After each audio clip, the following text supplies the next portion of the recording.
Hi, Mark from Fleet News Group here. We've got a beautiful day in Sydney and we've headed down to the National Park to take a ride in the Toyota Supra, the perfect car for windy roads and a Sunday drive. The Toyota Supra is bringing excitement back to the brand. It's a car that really stirs emotions. It's a car that has a heritage, and it's a car that people want to drive or want to be seen in.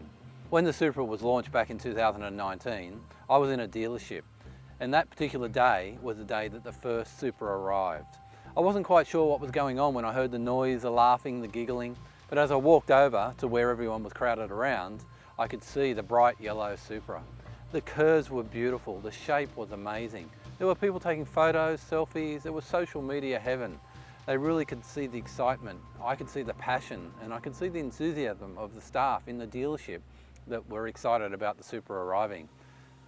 And that's what the Supra has done. The Supra has brought excitement back to the Toyota brand, along with a range of other cars in the GR range, the Gazoo Racing.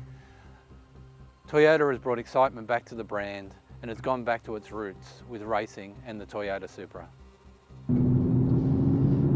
So we've been driving the Supra for about a week now.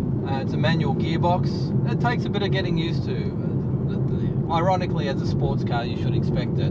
But when you've been getting out of SUVs and electric cars and you hop into a sports car with a manual gearbox, you have to remind yourself how to drive manual again. Around the city streets, I finally worked out I didn't need to take off in first gear all the time, and you don't need to go from first, second, third, fourth, fifth. You can sometimes go from second to fourth, and it works quite well. There's enough torque in this 6-cylinder engine that you don't have to worry about using every gear.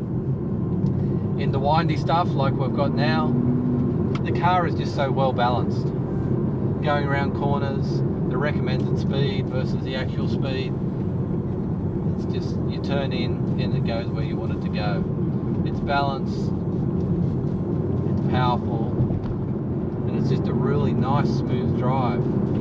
There's a little bit of noise on the rough roads from the tyres, but generally the tyres are quite quiet. They're the Michelin Pilot Sport, and they're beautiful tyres. In the wet, we've had a bit of rain.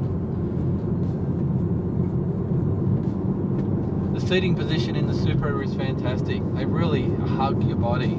You don't move at all as you're going around the corners, whether it's a roundabout or a windy road like we're on today. They've got adjustments that are electronic, so you can pump up the seats to make it a bit tighter or a bit looser depending on your body size, and you just sink right into it. I've been driving the car for over an hour now and I'm not feeling fatigued at all. The seats are really, really comfortable. The infotainment system and the interior, you can tell it's BMW. BMW and Toyota had the collaboration in putting the Supra together, and I'm glad they did. Because without it, it would have been a huge investment from Toyota to go it alone. It's got the BMW engine, the BMW chassis.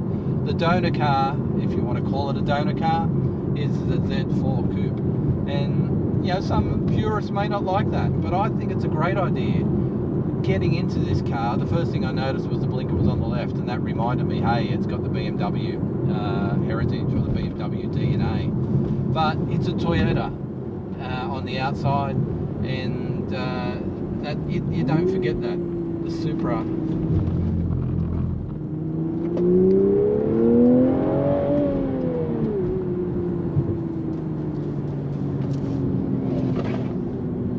The BMW-ness about it is on the interior as well.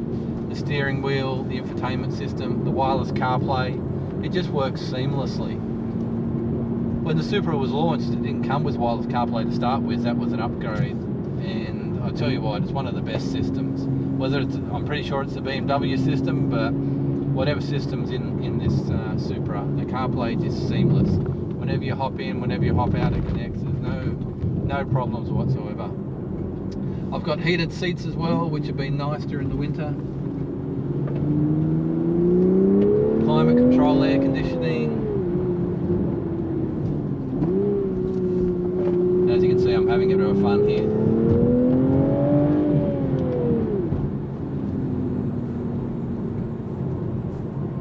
The car is just so balanced. I'm not an excellent driver by any means, or an experienced or professional driver, but I just feel so comfortable scooting through the curves. The balance. It doesn't feel like I'm going to lose it at the rear end. It doesn't feel like I have to be a Michael Schumacher to drive it. It's just really well balanced, and that's where the fun is in the Supra. Okay, so we've had a great day driving the Toyota Supra around the National Park south of Sydney. Lots of windy roads, lots of hairpins, just a real good fun time.